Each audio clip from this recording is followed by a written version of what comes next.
tengo una colega amiga con la que compartí también esa minuciosidad de pasión por el periodismo que Fidel ejercía, cuando era capaz de leer un artículo y encontrar en él cualquier palabra que podía ser sustituida por otra, cuando nos probaba que era capaz de discernir hasta las cifras y demostrarnos que habían estado mal calculadas, y cuando era capaz de escribir él mismo como un gran editorialista, un gran periodista.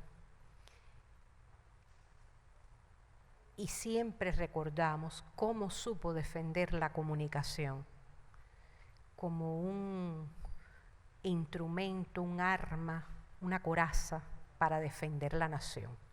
De todo eso fue testimoniante una mujer de exquisita sensibilidad a la que él distinguió y que ha quedado encargada de un legado. Qué peso tan fuerte siempre se siente cuando uno tiene el legado de alguien tan inmenso. Y eso sucede con Katiuska Blanco, quien sigue investigando con esa misma meticulosidad y pasión aprendida de Fidel, su vida y su obra. Así que es momento tuyo. Sabes que para mí eres muy querida y muy admirada también. Tú participaste junto conmigo de muchos encuentros con el comandante y recuerdo mucho un trabajo que salió tuyo en una feria del libro de La Habana. A partir de ahí, en una conversación con el comandante en la que se incorporaba el tema difícil del amor. Seguir a Barnet es algo así como empujar el país, ¿no? Lo admiro muchísimo, lo quiero entrañablemente.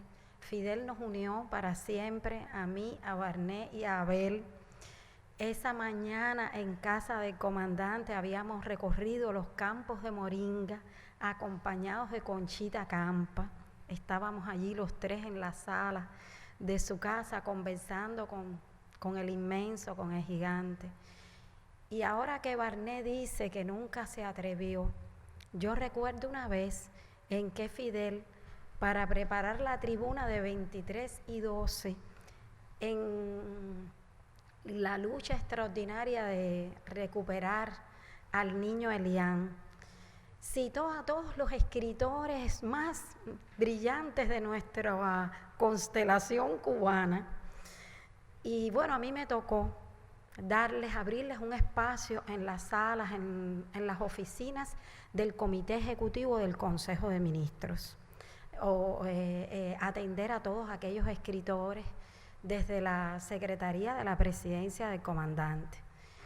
Y recuerdo mucho que, imagínense los debates, las polémicas, un momento que yo le dije, comandante, si no mandamos a buscar a las taquígrafas, aquí nunca nos vamos a poder llevar la idea general, porque se discutían las comas, se discutía una A y se discutían muchos otros temas relacionados con las escrituras. Y en eso Fidel hace un pedido. Dice, yo les pido a ustedes, los escritores, que depongan su orgullo y avancemos. Y en eso se para Barnet, muy firme en un extremo de la mesa, y dice, yo el único orgullo que tengo no lo puedo deponer, porque mi orgullo es ser fidelista. Entonces, imagínense, rodeada de seres tan excepcionales. Ese día estaba Retamar, estaba Abel, por supuesto, me acuerdo de la secretaria, Cintio. Fidel leyó un poema de Cintio dedicado al niño. Esa fue la contribución de Cintio a aquella tribuna antiimperialista. Y bueno, escuchando a Barnet también como si fuera un puente, yo pienso en el momento del año 1961. Realmente era muy difícil concebir, pero quizás a la altura de este tiempo ya las personas me comprenderán, que probablemente el título de ese encuentro se lo puso el propio Fidel. Dice, encuentro o palabras a los intelectuales.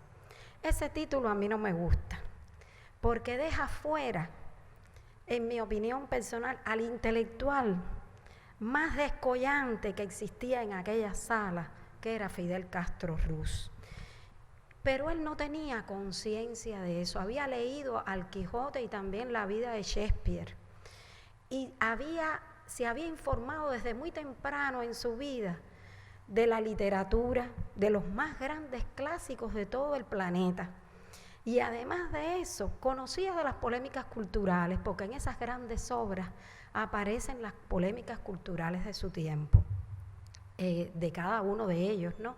Es decir, que sí tenía una preparación ya para entablar aquella maravillosa conversación, que no es lo mismo leerla que escucharla, porque escuchándola es que uno percibe los matices en el aire de aquel encuentro. Y yo digo el más ilustre intelectual, porque para mí, y eso lo dije en una discusión de la reunión de la red, donde hubo quienes se atrevieron a decir que era hora de no hablar tanto de comandantes, sino de hablar de intelectuales y de la visión de los intelectuales. Y yo dije en aquella reunión que no había tarea más compleja de carácter intelectual que dirigir, encabezar una revolución que es un fenómeno social vertiginoso y en el que confluyen variables de todo tipo. Entonces, por ese camino de la sencillez de Fidel, recuerdo también un día la condecoración a Gladys Marín, después de una noche de extraordinarias delicadezas, rodeado por un grupo grande de personas, levantó la vista y me dijo: búscame a un intelectual. Y yo le dije: ¿cómo no, comandante? Le voy a buscar, le traigo ahora mismo a Retamar.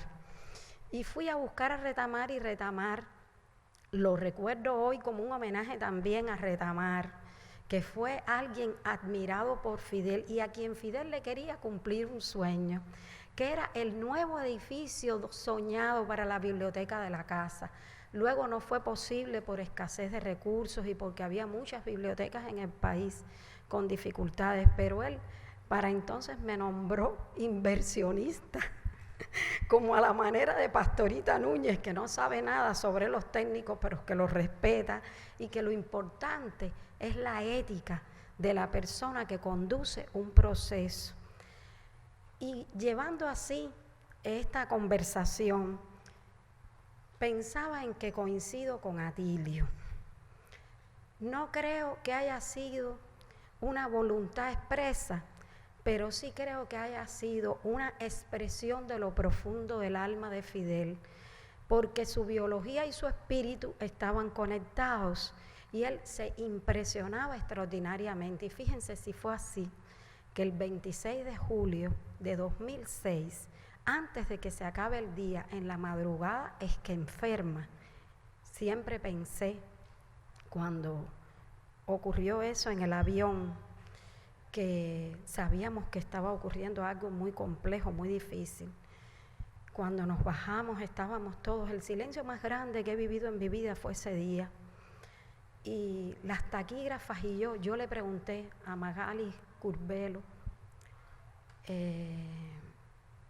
qué hora era, porque era casi el final del 26 de julio y fue el día en que Fidel, creo que lo impresionaba tanto la presencia de sus compañeros que no estaban ni olvidados ni muertos, que las fechas estas de rememoración como el 26 de julio o el 25 de noviembre, día de zarpar en el Granma, eran siempre para él una impresión y una conmoción importante. Entonces yo pienso siempre en los nacimientos. Y recuerdo un día que, presentándole a él ya la edición de Todo el Tiempo de los Cedros, la primera que iba a salir en el año 2002 fue eso, yo le seguía haciendo apuntes en el antedespacho del comandante y él me miró así y me dijo, porque cuando se lo fui a entregar le dije: comandante, a esto le falta mucho, esto todavía está impreciso en tal cosa. Y él veía que yo anotaba, cambiaba y entonces me dice: ¿qué va, Catiusca? Yo creo que tú nunca vas a terminar ese libro, te voy a tener que asesorar. Y entonces con la misma, esa madrugada me lleva a un salón que está allí a la entrada de las puertas de Corredera. Estaba con los primeros secretarios de todos los municipios de La Habana. Y me dice, bueno, Katiuska, ¿a qué hora por fin nací yo? Y entonces yo le digo, bueno, comandante, mire, la memoria dice que a las 2 de la madrugada, pero bueno, los escribanos pusieron a las 12 de la mañana. Pero bueno, él me dice, no me deja terminar la explicación, que yo digo, lingüísticamente eso es un error, porque en español no se dice casi nunca, no es costumbre decir en Cuba 12 de la mañana, se dice 12 del día o 2 de la mañana. La memoria familiar de todos los hermanos, todo el mundo coincide que siempre se dijo que era a las 2 de la mañana. Pero él no me deja terminar y me dice, yo nací de madrugada, yo nací guerrillero, lo otro habría sido un aborto. Y entonces, pensando por ahí, por el camino de todo el tiempo de los cedros, esa misma madrugada me dijo, mira, Katiuska, a mí me gustan las emboscadas. Se quedó así, hizo un silencio y dijo, cuando las hago yo. Cuando las hago yo. Entonces, todo el tiempo de los cedros es el tiempo de la revolución, es el tiempo de Fidel amalgamado con su pueblo.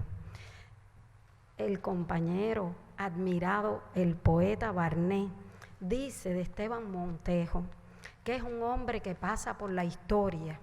Y yo digo, inspirándome un poco en Barnet, que Fidel no solo pasa por la historia, sino que la cambia definitivamente.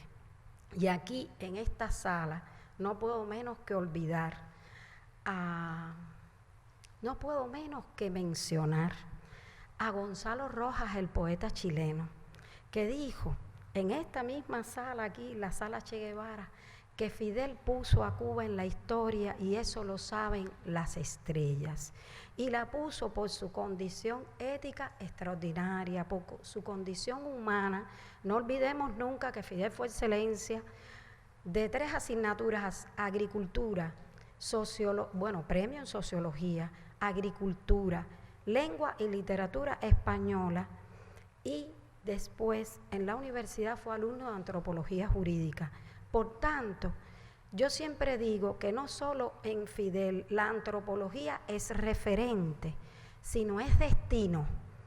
El hombre, cuando hablamos de hombre como ser humano, hombres y mujeres, son no solo la referencia para todo, el punto, el epicentro de sus luchas, sino también el destino, buscar la felicidad del otro a la manera de que habían hablado Simón Bolívar y José Martí. Entonces, Fidel para mí vive, Fidel está aquí, Fidel está entre nosotros y nosotros mismos, y la revolución que se irradia para emancipar a la humanidad es su mayor legado, nosotros mismos. Gracias.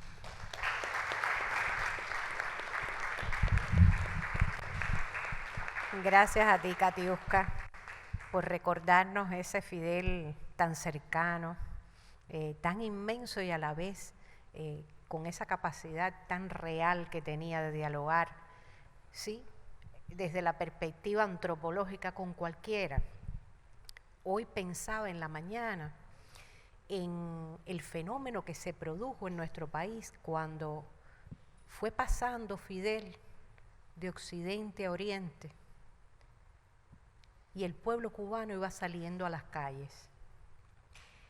Y lo que más me emocionaba de los reportes que iba viendo en la televisión era cuántas cubanas y cubanos sacaban en ese momento una fotografía que tenían con Fidel, porque había una especie de multiplicación de su presencia que te hacía preguntarte todo el tiempo, ¿cómo pudo?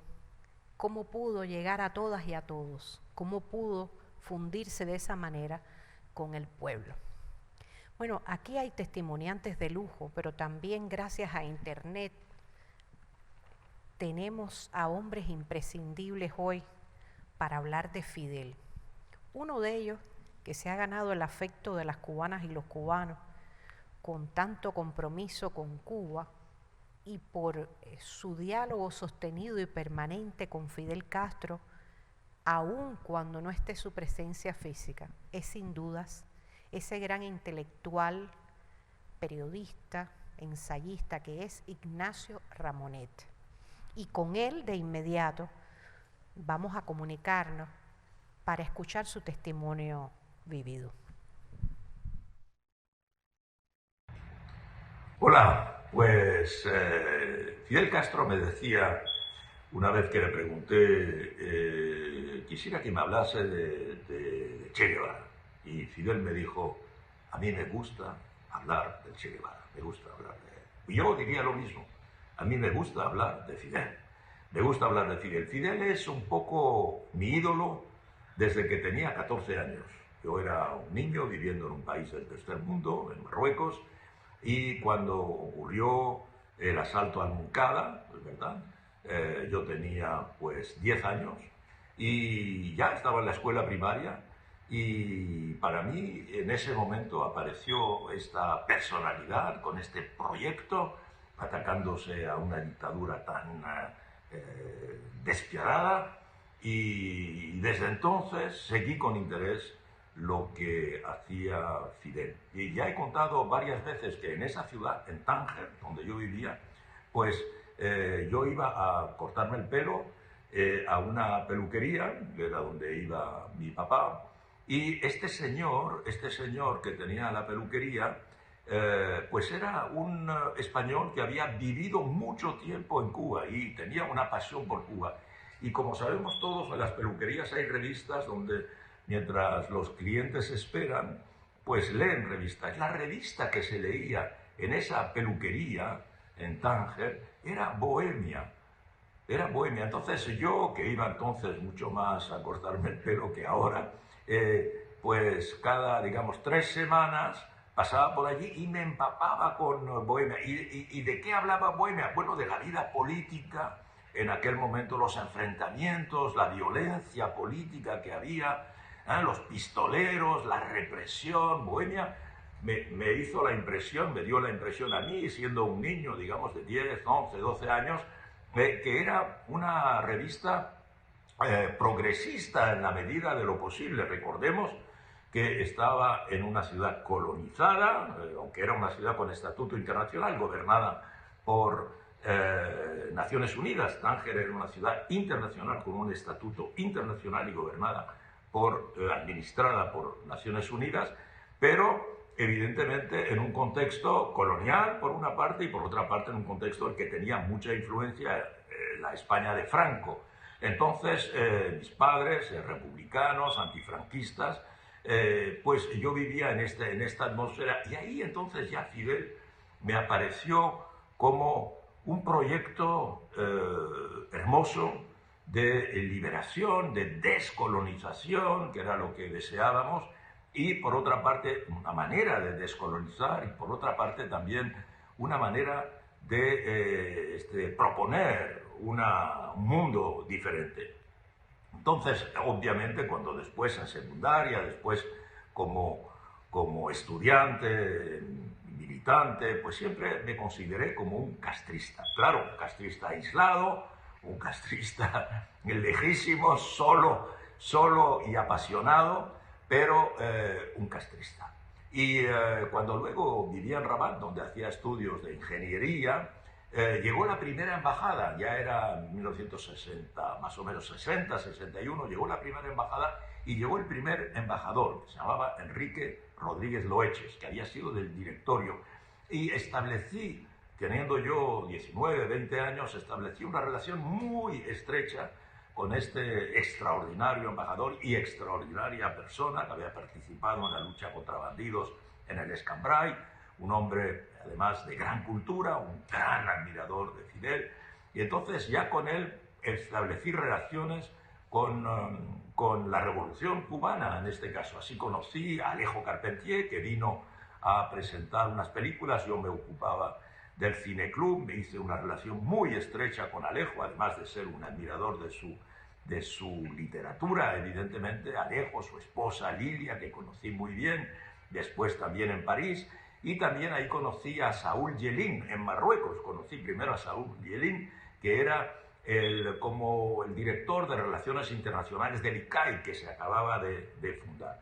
Cuando me fui a París después a hacer mi doctorado, pues por Yelin conocí a Alfredo Guevara. Lo conocí en casa de Anne Philippe, que era la viuda de Gérard Philippe, este gran actor francés, digamos el principal actor a la vez de teatro y de cine, y también comunista, ¿verdad? Gérard Philippe, un actor fantástico.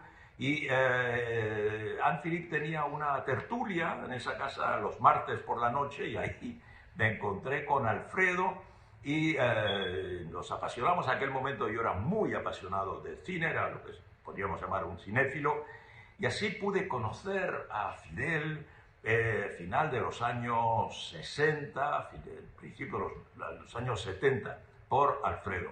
Evidentemente, primero lo conocí poco porque iba a los congresos y no tenía ocasión, aunque Alfredo me lo presentó, pero era en medio de un grupo general. Pero yo me bebía los discursos de Fidel. He sido un exégeta, podríamos decir, o exegeta, no sé cómo se dice, pero de los discursos de Fidel, que eran verdaderas lecciones de política, lecciones de retórica primero y de política, lecciones destinadas a formación, a la formación del espíritu de los ciudadanos en materia de política, con sus explicaciones minuciosas. No dudaba en hacer digresiones para desarrollar un tema lateral, porque sin la comprensión de ese tema lateral no se podía comprender la avenida principal del discurso. Entonces hacía unas excursiones, que quiere decir salir del curso, excursión, excursus, hacía unas excursiones.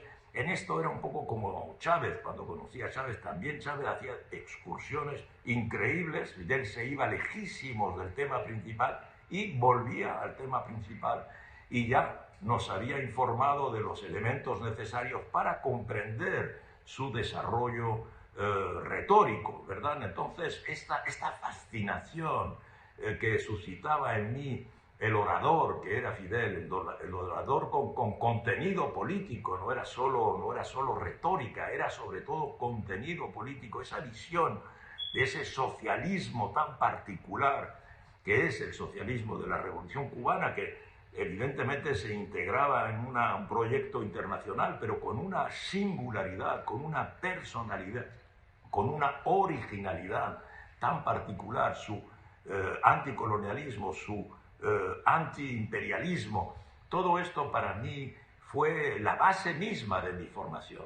Y luego conocí a Fidel de manera bastante próxima, no solo cuando hice el libro, sino también mucho antes. Lo conocía bien, cenaba con él, me invitaba, tenía la gentileza de invitarme para conversar. Conversábamos de muchas cosas. Ya era yo periodista en París, era profesor en la universidad y era el redactor jefe de Le Monde Diplomatique, y luego fui director. Pero todo este tiempo Fidel fue un gran consejero para mí, en la medida en que pues exponía en conversaciones privadas, exponía sus visiones, y fue para mí una gran escuela, un gran maestro.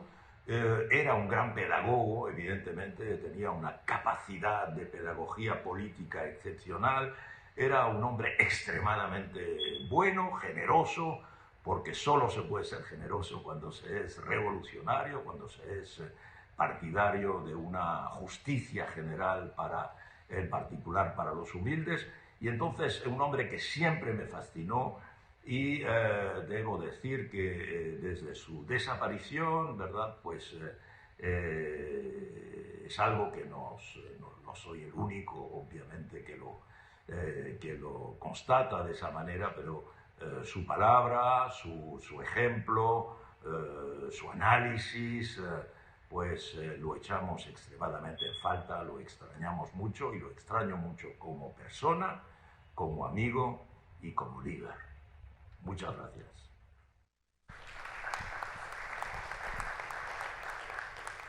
Muy agradecidos, Ignacio Ramonet, como siempre, recordándonos a Fidel y especialmente en esa capacidad de oratoria que es tan trascendental para comunicar los contenidos y los argumentos políticos. Y en eso Fidel fue una cátedra, una escuela que mucho tendremos que estudiar.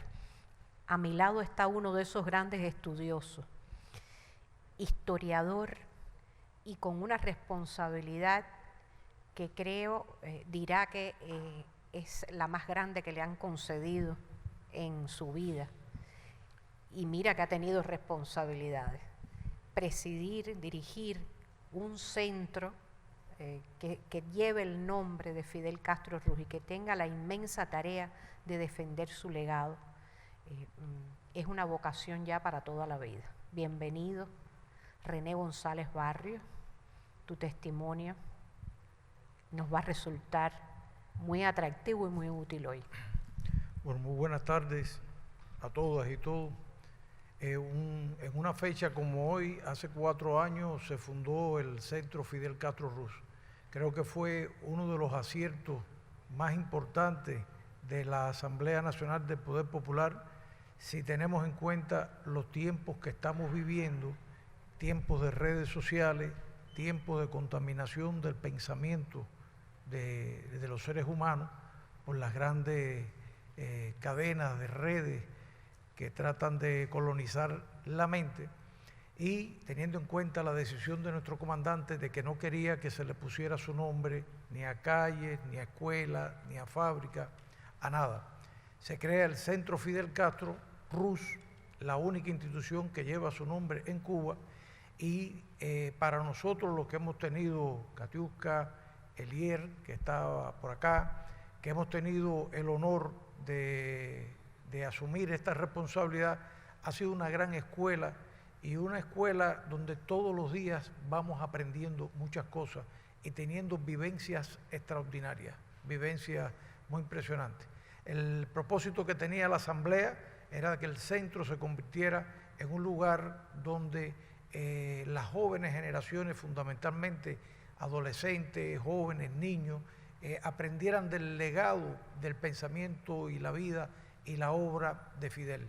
En eso nos acercamos cada día más, y el centro cada día más se convierte en un lugar de presencia de niños que van al centro como si estuvieran yendo a la historia, y el centro se convierte en un puente y en una vía importante de comunicación de la historia.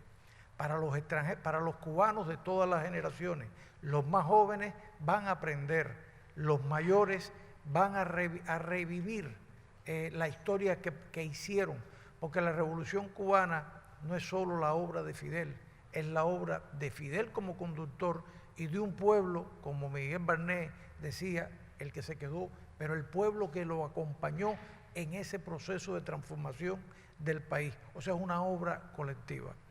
Los extranjeros van mucho al centro, y el centro se ha convertido en un lugar de peregrinaje de toda persona del mundo que sienta respeto, admiración por Fidel y por la obra de la Revolución Cubana.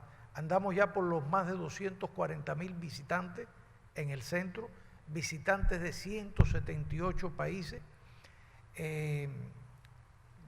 40.000 nos faltan, hoy deben cumplirse de llegar, andamos por 39.000 y tantos de visitantes, de 40.000 visitantes extranjeros.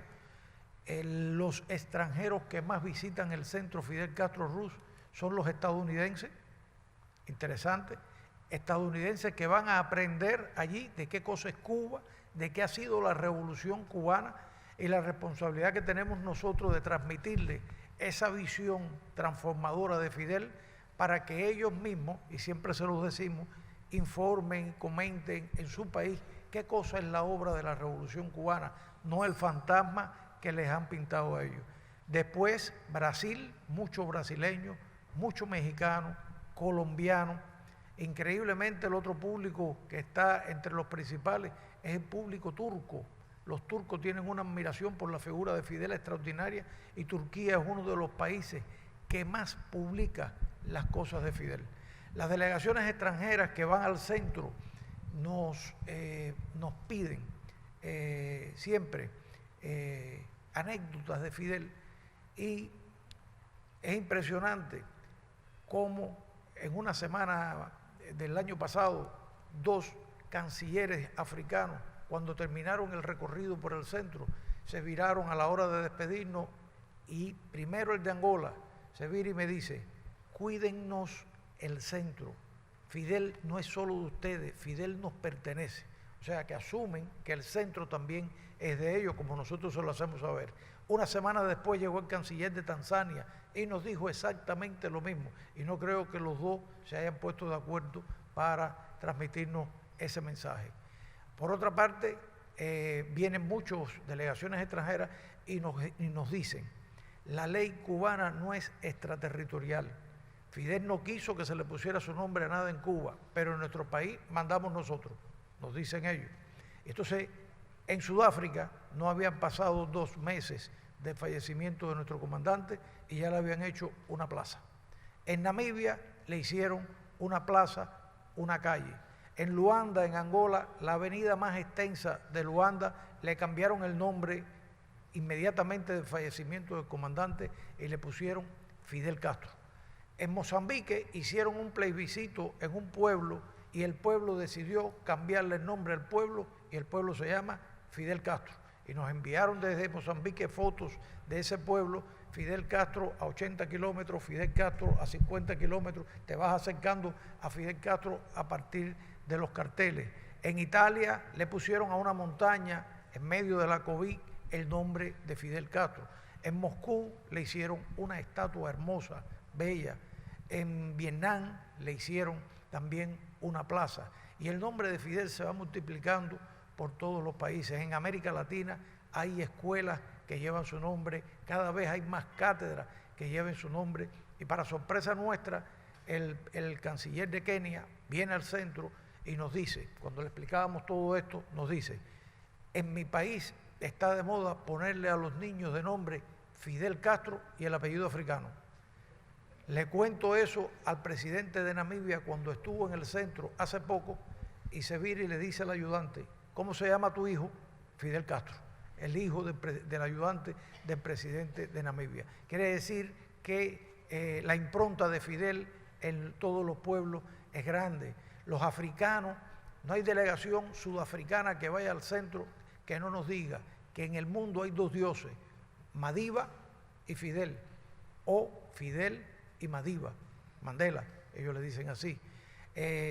Vivimos todos los días prácticamente emociones de visitantes cubanos.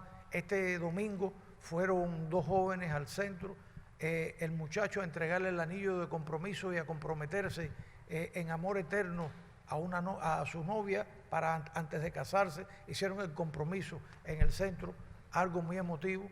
Emociones cuando los niños de nuestros trabajadores, niños del círculo de interés, son los que hacen los recorridos de la museología en el mes de agosto.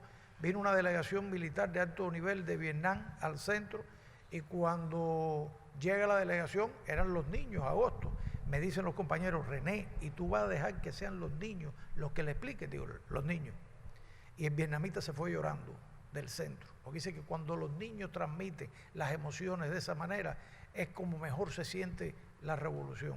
Y así vivimos emociones. Hoy, 25 de noviembre, se apareció por la mañana temprano una señora muy humilde al centro con un ramito de flores para Fidel. Nosotros no asimilamos, no hacemos culto a esas cosas, Fidel no quería, pero bueno, por supuesto le asimilamos el ramito de flores. Muchas personas se aparecen en el centro y piden hablar con el director, y me van a ver y me piden que les resuelva las cosas que ustedes no se imaginan que pueden pedir. Y me dice: usted es Fidel y tiene que oírnos, porque a Fidel nosotros le pedíamos todo. Yo, adelante, tiren para acá, pero las cosas que nos piden son cosas que muchas no están a nuestro alcance, pero siempre hay que escuchar al pueblo, porque es un gesto de confianza del pueblo en el comandante. Por último, explicarle que la mayor fortaleza que tiene el centro hoy es el fidelismo que caracteriza a cada uno de sus trabajadores. Nosotros no salimos a hacer selección de trabajadores. El que trabaja en el centro es porque lleva a Fidel en el pecho. Y cuando nos visitan personas de Cuba o del extranjero, se van muy motivados porque dicen que del centro se lleva una nueva carga de energía revolucionaria. Y creo que ese es el aporte que le estamos haciendo hoy a Fidel.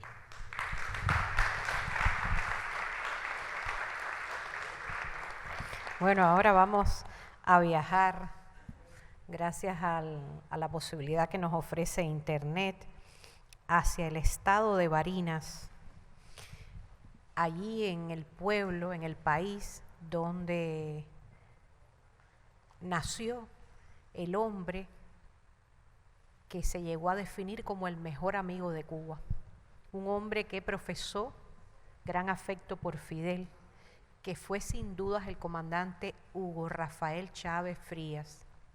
Y vamos a entonces escuchar el testimonio de su hermano Adán Chávez, político venezolano que es el actual gobernador del estado de Barinas.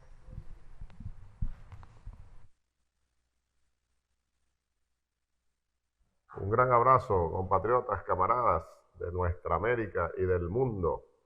Un honor para mí comunicarme con todos ustedes a través de estos medios con motivo del homenaje al grande, al gigante Fidel Castro Ruz.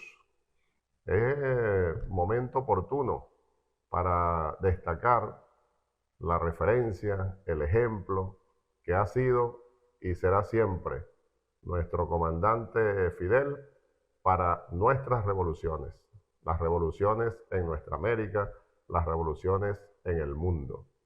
Para la revolución venezolana, desde siempre, desde que nosotros éramos unos niños, Hugo Chávez, Adán Chávez, la familia Chávez, en nuestro querido pueblo de Sabaneta, en el estado Barinas de Venezuela, oíamos, teníamos referencias, nuestros padres, nuestros tíos, amigos de nuestros padres, la mención, los barbudos de la sierra, un tal Fidel, la revolución cubana.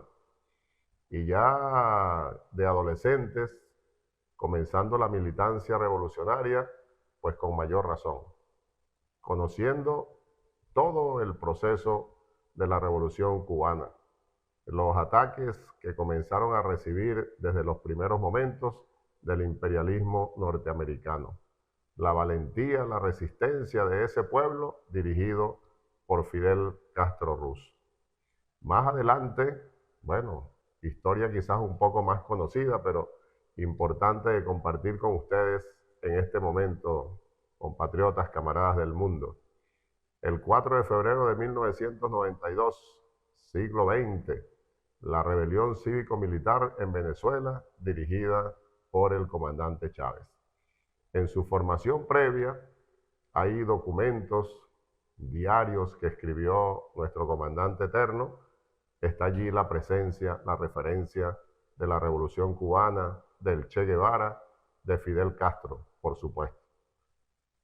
Después, 2 años de cárcel de la dignidad, nuestro comandante Chávez, al salir de Yare en 1994, una de las primeras visitas por invitación que recibió de la Casa Simón Bolívar en La Habana, el comandante Chávez visitó Cuba por vez primera en diciembre de ese año 1994. Una de las preguntas que él hizo a los que organizaron la actividad e invitaron a nuestro comandante Chávez para que diese una conferencia sobre Bolívar en esa casa que está situada en La Habana Vieja. Su pregunta, su gran interés, ¿será que puedo ver al comandante Fidel? Y gran sorpresa, como él mismo lo comentó en varias oportunidades, cuando al aterrizar el avión en el que viajó a La Habana, la gran sorpresa, repito, el comandante Fidel estaba esperando para recibir al comandante Chávez. De allí en adelante se inició, podemos decir, una relación extraordinaria entre esos dos gigantes de nuestra historia. El gran Fidel, la referencia, el padre Fidel, el padre de nosotros, revolucionarios, revolucionarias, de diferentes épocas y el joven comandante Hugo Chávez. A partir de ese momento, esa relación, esos sueños de la juventud comenzaron a hacerse realidad. Y efectivamente, una vez que el comandante Chávez, unos años después, participa en las elecciones presidenciales de Venezuela, año 1998 del siglo pasado, y es electo por vez primera presidente de la República de Venezuela, los primeros pasos de nuestro gobierno, los inicios de nuestra revolución bolivariana, como la bautizó desde los primeros momentos el comandante Chávez, la relación directa con la revolución cubana. Y surgió de allí ese maravilloso convenio que sigue desarrollándose y que seguirá por mucho tiempo más, convenio Cuba-Venezuela, para desarrollar proyectos conjuntos para gran beneficio de nuestros pueblos. Un convenio que hay que decirlo, hay que continuar destacándolo, producto de esas dos mentes maravillosas, el comandante Fidel, el comandante Chávez. El comandante Chávez, por supuesto, siempre, además de la referencia, un gran respeto, una gran admiración por el comandante Fidel. Y por eso llegó a establecerse esa relación entre esos dos gigantes como de padre a hijo, porque sabemos también la admiración, el respeto, la consideración que el comandante Fidel le tuvo siempre a nuestro comandante eterno Hugo Chávez. Ese convenio Cuba-Venezuela, grandes beneficios para nuestros pueblos. Aprovechando esta oportunidad, es muy importante, me parece, destacarlo. Allí están, para decirlo resumidamente, entre otras misiones, las misiones educativas, las misiones sociales en general, la misión Barrio Adentro Salud, Barrio Adentro Deporte. Y las misiones educativas, todas son muy importantes, pero para mí, les digo sinceramente, las educativas de las más importantes, valga la expresión, porque nos permitió, aplicando el método cubano que se adaptó a la realidad venezolana, alfabetizar en año y 2 meses aproximadamente 2 millones de venezolanos y venezolanas, y fuimos declarados como territorio libre de analfabetismo por la UNESCO. Gran logro para nuestra revolución. Y así el comandante Chávez diseñó Misión Robinson 1 para alfabetizar, Misión Robinson 2 para obtener el certificado de 6º grado, Misión Rivas para el bachillerato, Misión Sucre para la universidad. Unos programas que de manera especial, digamos, se desarrollaron de manera anexa a nuestro sistema formal educativo para pagar la gran deuda social, en este caso en el área de educación, que heredamos de la llamada Cuarta República Venezolana. Así que en este mensaje corto que me permitieron ustedes compartir con ustedes esta reflexión, estos recuerdos tan gratos, este homenaje al comandante Fidel Castro Ruz, con la referencia, la relación maravillosa con el comandante dirigente de la Revolución Bolivariana, nuestro comandante eterno Hugo Rafael Chávez Frías. Son dos gigantes, serán siempre dos ejemplos para nuestros pueblos, para nuestras revoluciones, porque ellos, compañeros, compañeras, son de esos hombres, como dijo aquel poeta, que nunca mueren, cierran los ojos y se quedan velando. Que vivan nuestros pueblos, que viva el comandante Fidel, que vivan las revoluciones de nuestra América. Viviremos y venceremos.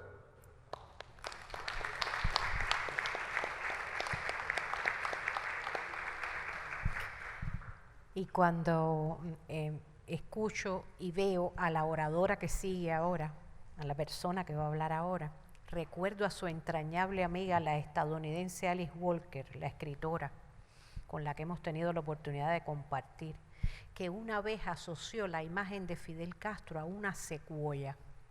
Y decía Alice Walker, Fidel es una secuoya, viejo árbol gigante, que mientras otros se han ido, él sigue en pie y es una inspiración. Bienvenida la gran poeta y Premio Nacional de Literatura, Nancy Morejón. Muchas gracias. Bueno, buenas tardes, tardes avanzadas ya. Yo de algún modo tengo que resumir algunas anécdotas y por supuesto leer el texto más conocido que he escrito para Fidel en vida. No me dejará mentir mi memoria si agradezco o no agradezco aquí públicamente a Lisandro Otero la oportunidad y el espacio que me brindó para que yo escribiera el poema y además lo pudiera conocer Fidel. Independientemente de eso, yo quiero declarar aquí que Fidel Castro Ruz siempre fue un ídolo de mi infancia, que alguien lo mencionó ídolo, así, con esas palabras. Ante todo porque era un ídolo de mis padres y de alguna manera se convirtió en un ídolo de mi persona. Tropezamos muchas veces, nos vimos muchas veces porque yo tuve desde muy joven un oficio que es el oficio de traductora. Yo ya a lo largo de toda la década del 60, pues bueno, traducía. Y me gané algunos privilegios, entre ellos haber traducido, atreverme a traducir en vivo, simultáneamente, como se decía, o se dice todavía, a un hombre tan extraordinario de la vida civil cubana como Raúl Roa García, y por supuesto al comandante. En alguna que otra ocasión, incluso en esta sala, pero básicamente en La Habana Libre, yo traducía y entonces él me seguía para ver si yo podía seguir el ritmo de lo que él estaba diciendo con gran profundidad, con un don de la improvisación y del lenguaje extraordinario. Y a veces me veían apuros, pero siempre, bueno, pude salir ilesa. Sin embargo, la anécdota que me pertenece es una anécdota que tiene que ver con el año 59, en donde de pronto estábamos ya cerca del mes de diciembre, mes disperso, como ustedes conocen, donde se manifiestan muchos elementos religiosos que vienen del mundo hispánico, del mundo católico, y no tampoco, y no mucho del mundo africano, en el año 59. Entonces, a mí me llamó mucho la atención que Fidel escogiera con quién iba a cenar la Nochebuena de 1959. Y escogió a los carboneros de la Ciénaga de Zapata. Allí lo acompañaron dos o tres rebeldes del ejército de aquel momento y básicamente los carboneros de la Ciénaga de Zapata. Eso lo convirtió y reafirmó mi admiración por él, para después afirmar en otros artículos que yo consideraba a Fidel una leyenda del siglo XX. El siglo XX no hubiera sido el mismo sin la presencia y el hálito de un héroe como Fidel Castro Ruz. Entonces, para terminar, voy a leer ese poema que se llama Ronda de la Fortuna. Está traducido a varios idiomas, pero toca un tema que quizás pocos recuerden aquí esta tarde, y es una gran polémica, en realidad una campaña de descrédito y una campaña falaz y una campaña terrible contra Fidel y la imagen la imagen mítica de Fidel, y empezaron a decir que Fidel era un multimillonario y en fin. Entonces mi poema se llama Ronda de la Fortuna porque la revista que reconcentraba toda esa infamia se llamaba Fortune, es decir, fortuna en inglés. Y mi poema se llama Ronda de la Fortuna. Y dice así: Fidel tiene fortuna, una sola fortuna, estar entre nosotros por un mundo mejor. ¡Qué fortuna mayor! Fidel, sin odio y sin hiel, abre muros y ventanas. Fidel tiene fortuna, una sola fortuna, la fortuna de ser Fidel. Muchas gracias.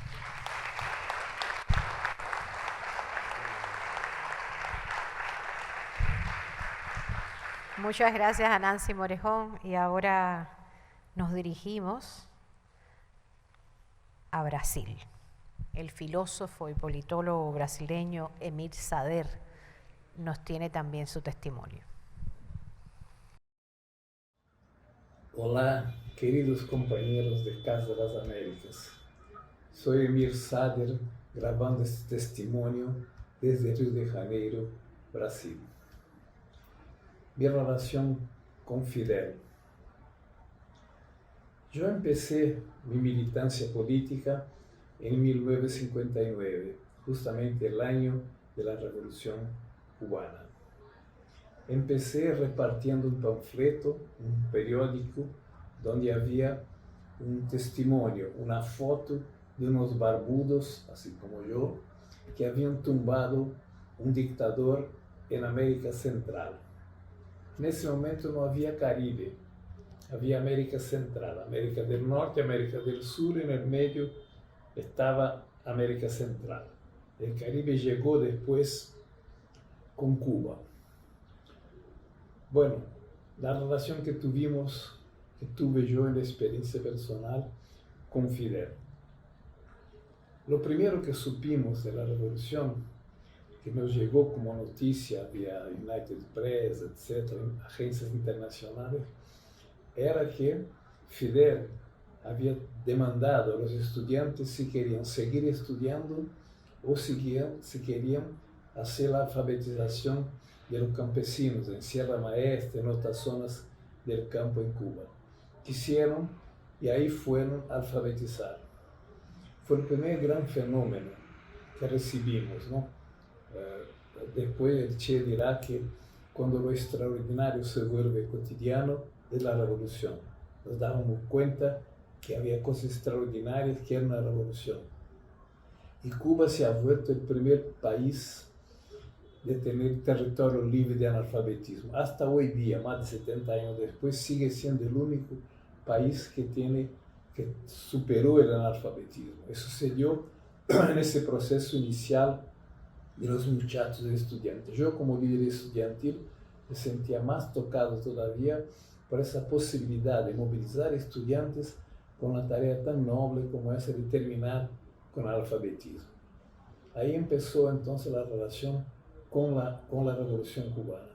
Después vino todo el proceso más profundo de transformación de una revolución, de un proceso que era tumbar un dictador, por lo tanto un proceso democrático, para un proceso antiimperialista, cuando Estados Unidos empezó a intervenir y Cuba reaccionó muy fuertemente respecto a ello, ¿no? Hasta que llegó a ser una revolución socialista, ¿no? Supimos cuando de lo de Playa Girón que Fidel hizo un pronunciamiento diciendo: los que van a pelear, los que eventualmente van a morir, sabrán que están muriendo, están peleando por una revolución socialista. Entonces daba toda esa dinámica rápida de un movimiento antidictatorial a un movimiento nacionalista y antiimperialista a un movimiento socialista. Eso fue fundamental en nuestra formación. Ya sabíamos que el socialismo era la alternativa al capitalismo, pero hasta ahora la revolución era una cosa lejana, era una cosa asiática. Estaba la revolución soviética, bolchevique, con Lenin, con Trotsky, y estaba la revolución china, con Mao Zedong, todavía más lejana. Entonces eran fenómenos asiáticos, lejos de nosotros, hasta que Cuba trajo para América Latina la presencia de la revolución. Era no solo la actualidad, porque era nuestra época, nuestro tiempo, ¿no? La revolución cubana era la revolución de mi generación y de tantas otras generaciones posteriores, sino que se daba en América Latina, en un país en principio lejano, pero mucho más cercano que cualquier fenómeno asiático, ¿no?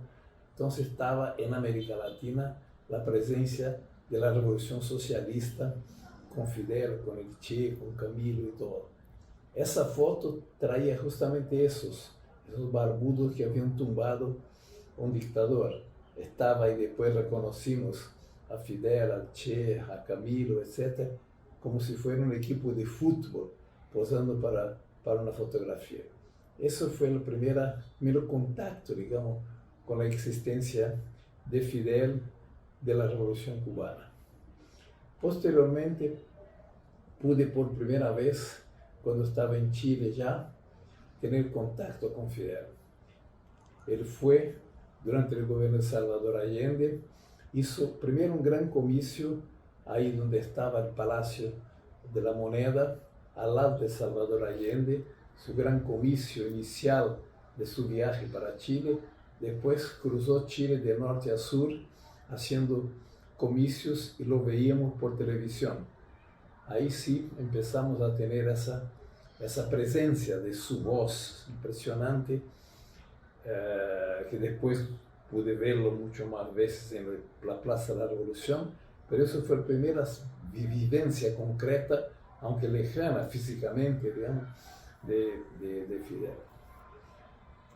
Después del golpe en Chile, Miguel Enrique, secretario general del MIR, yo era del MIR, Movimiento Izquierda Revolucionaria de Chile, pidió que yo fuera a La Habana a representar al MIR en la primera reunión de la izquierda chilena. Ahí estaban por lado de Ataipelgón, había representantes del Partido Socialista, de la izquierda cristiana, del MAPO, del Partido Radical, yo representaba el MIR. Estamos sentados en una mesa cuando de repente llegó Fidel, como dice la música, y en eso llegó Fidel, se acabó la diversión, llegó el comandante, mandó a parar. Enorme, más grande de lo que yo me imaginaba, unas manos inmensas, nos saludó a todos nosotros, sentó en la mesa y cada uno pasamos a hacer análisis de nuestros partidos. Imagine, yo tenía que hacer el análisis del MIR chileno, tenía claro el análisis que era, sin embargo, hablando para Fidel. Fue una sensación inmensa, tremenda. Primera vez que yo lo vi físicamente, con su barba, con su uniforme verde olivo, etc. Convivir con él, darle la mano, saludarlo, etc. Fue la primera experiencia que tuve con Fidel. Fue impresionante, fue algo que se quedó siempre marcado en mi memoria, marcado en mis ojos, ¿no? Posteriormente, yo pude volver a La Habana para una reunión con la izquierda chilena, etc. Y ahí estaba Fidel. Tuvimos reunión con él, pero cuando yo estaba en La Habana, recibí la noticia que mi compañera María Regina Marcondes Pinto, que estaba en Argentina, yo había salido después del golpe en Chile para Argentina, para ayudar a hacer que los chilenos que se entrenaban en Cuba pudieran retornar a Chile. Yo estaba ahí, viajé para La Habana y cuando estaba en La Habana supe que me había caído mi compañera María Regina Marcondes Pinto. Vino el comandante Piñero, el famoso comandante Piñero, encargado de América Latina de la Revolución Cubana, traer un ron Habana Libre para darme la noticia. Yo estaba en La Habana Libre, el hotel, él entró a mi habitación, trajo, me dijo eso, bueno, dolorosísimo, una pérdida inmensa, y ya no pude volver a Argentina. Ahí pasé a vivir en Cuba como 7 años, a tiempo 76, 83 más o menos, del periodo más importante de mi vida, donde yo aprendí con ese pueblo más solidario del mundo, la solidaridad, el trabajo voluntario, etc. Yo hacía formación política de la gente que se formaba en varios países de América Latina antes de retornar para sus países. Ahí pude convivir con la gente del MIR, muchas veces con Fidel. Y como era característico de él siempre oía muy pacientemente todo lo que decían las personas para después hacer una intervención. Me acuerdo que una vez yo estaba sentado, creo que Carlos Marx, sentado en la mesa junto con él, cuando él me dijo, voy a hacer una breve intervención. Fue y habló 4 horas. Y toda la gente, mucha, enorme atención. Esas de las 3 cosas más lindas que he visto en mi vida hasta ahora. Fidel hablando en la Plaza de la Revolución. Ir para allá ya era toda una gran experiencia. Después oírlo hablar muchísimas horas, a veces 7 horas incluso, y nosotros con enorme atención. Después volver para donde estábamos viviendo. Yo vivía en Alamar, en la periferia de Habana. Una vez estaba con García Márquez, hay una foto que le voy a propiciar, esperando que llegara Fidel a una reunión, creo que reunión de intelectuales. Por primera vez Fidel no llegó. Supimos que estaba enfermo. Empezamos por primera vez la idea de que podíamos no contar con él en algún momento. Más adelante supimos que él estaba quedado enfermo y murió. Fue una pérdida descomunal. ¿Cómo íbamos a vivir el futuro, encarar el futuro sin la voz de Fidel, que habíamos propiciado tantas cosas? Incluso me acuerdo cuando una vez, sorprendentemente, Fidel dijo, pueda que la Unión Soviética deje de existir. No es que fuera el modelo de socialismo para esta generación, pero la idea de que un país como la Unión Soviética desapareciera, por primera vez él mencionó eso. Entonces, tantas cosas que él nos enunciaba, ¿cómo íbamos a vivir sin él? Yo estaba con García Márquez esperando la llegada de él y él no llegó. No llegó, salimos frustrados. Desde entonces, por varias coincidencias, yo nunca más he vuelto a Cuba. No he tenido todavía la experiencia de estar en Cuba sin Fidel. En agosto cuando se complete los 100 años del nacimiento de Fidel, volveré a Cuba y viviré esas circunstancias. Esas son las vivencias que yo tengo de Fidel, que es el gran revolucionario de nuestro tiempo, la más extraordinaria presencia política de un dirigente revolucionario, Fidel Castro Ruz. Muchas gracias.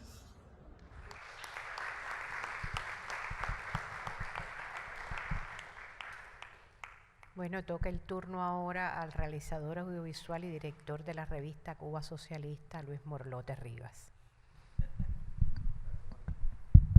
Gracias, Magda. Bueno, para todos los que hemos estado hoy aquí esta mañana y quienes están conectados ahora mismo en internet y nos han estado mandando sus recuerdos sobre esa relación tan especial que tuvieron con Fidel, es verdaderamente una mañana de privilegio. El estar con tanta gente que quiso a Fidel y tanta gente sobre la que Fidel derramó su cariño también, es expresión de eso que nos propusimos en esta jornada, que es que Fidel está entre nosotros. Yo quería quizás solo mencionar 2 elementos de esa relación tan especial que tuvo Fidel con el pueblo cubano. Y uno tiene que ver con esa capacidad dialógica de intercambio, de escuchar que tenía Fidel y que tantas veces puso en práctica, podríamos decir con todos los gremios, pero yo quisiera referirme al universo intelectual, artístico, intelectual, a esa relación con los escritores y artistas, con los que Fidel se vio tantas veces. Miguel Barnet mencionaba hoy esa posibilidad única que tuvo él siendo tan joven, estar con apenas 21 años allí en el auditorio donde ocurrieron esas 3 jornadas de palabra a los intelectuales y la dimensión especial que tenía ese genio de 30 y tantos años dirigiéndose a esos intelectuales. Y a mí siempre me ha parecido muy interesante la capacidad de construcción colectiva que Fidel desarrolló desde ese momento. Y alguna vez en un libro que trabajamos, Elier Ramírez, que está aquí, y yo, Fidel y la cultura, que publicó hace unos meses a propósito del Congreso de la Unidad Ochan Sur, nosotros defendemos la tesis de que Fidel instauró en ese diálogo de palabras a los intelectuales un método de diálogo con los escritores y los artistas, pero también con todos los intelectuales. Que como decía, bueno, varios compañeros aquí decían hoy, tiene mucho que ver con que Fidel no prescindía del intercambio, del diálogo con ningún ser humano, aprendía de todo, escuchaba y contraponía ideas, pero a la vez uno sentía que crecía espiritualmente en ese diálogo. Y los escritores y artistas cubanos tuvimos el privilegio, Miguel lo decía, de que no faltaba ningún encuentro de la unidad, que no faltaba a ningún espacio de la Unión de Periodistas de Cuba, de la UPET, en algún momento. Yo recuerdo que a principio de la batalla de Díaz, Fidel insistió mucho en cómo tratar de unir esos gremios como parte del diálogo, incluso el Sindicato de Trabajadores de la Cultura, la Brigada de Instructores de Arte, cómo tratar de hacer un espacio donde desde la multiplicidad de ideas se pudiera avanzar en la defensa de la cultura, en eso que él llamó sabiamente lo primero que había que salvar. En ese sentido de la cultura, no solo como expresión artística y literaria, sino también como expresión de la historia, de la identidad, de la defensa de lo más genuino del ser humano. Y esos diálogos que recordaba aquí Nancy Morejón, que recordaba Miguel, son tan especiales porque Fidel permitía, en eso que después otro gran estadista intelectual definió como el ir al futuro, Fidel tenía esa capacidad de ir colectivamente al futuro, regresar y juntos modelar el país que queríamos. Siempre. Yo no recuerdo haber salido pesimista de ningún encuentro con Fidel. Yo creo que a todos nos pasó. Siempre salíamos con el optimismo ese de que estamos venciendo las dificultades y estamos pensando en cómo construir colectivamente el futuro. Y esos encuentros que fueron, si uno los revisa ahora, fue el encuentro del 61, pero fue el encuentro del 77, pero fue el encuentro del 88, pero fue el encuentro del 93 en pleno periodo especial, en una discusión tremenda donde Fidel le dice a los intelectuales que están en ese Congreso de la Unidad, hay quienes ven la calidad de vida en toneladas de bienes materiales, y Fidel dice, yo soy de los que defienden que la calidad de vida hay que verla también en toneladas de bienes espirituales. ¿Sí? Ese concepto fidelista profundamente revolucionario de que la cultura, el conocimiento, cuando hablo de cultura hablo de la integralidad de ese término, era también una manera de hacer mejor el ser humano, de cómo tratar de apropiarse de eso para tener mejor calidad de vida. Y esa fue siempre idea que Fidel defendió con nosotros. Después recuerdo ese encuentro extraordinario, está aquí Alpidio Alonso, nuestro ministro, que era en ese momento presidente de la Asociación Hermanos 6, ese encuentro del Congreso, el primer Congreso de la Asociación del 2001, que fue el segundo encuentro de Fidel con los jóvenes. Ya había ocurrido uno en el 88 y fue este. Pero un encuentro que yo recuerdo especialmente que Fidel no le importaba el tiempo. Eso que Katiuska ha definido como guerrillero del tiempo, era jornadas en las cuales nosotros todos caíamos uno tras otro del agotamiento y Fidel estaba rejuvenecido a la hora de discutir y pensando siempre en cómo aportar desde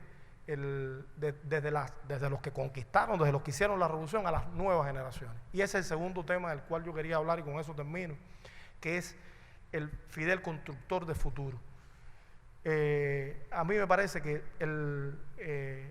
hoy esta generación que uno siente que se piensa también igual que fue Fidel en la generación del Moncada, que se proclamó como generación del centenario de Martí, esta generación que se está pensando hoy como generación del centenario de Fidel, yo creo que no es más que cumplir con un deber que tiene esa generación, que es acompañar las ideas y la visión de un hombre que fue profundamente joven siempre, que murió siendo joven.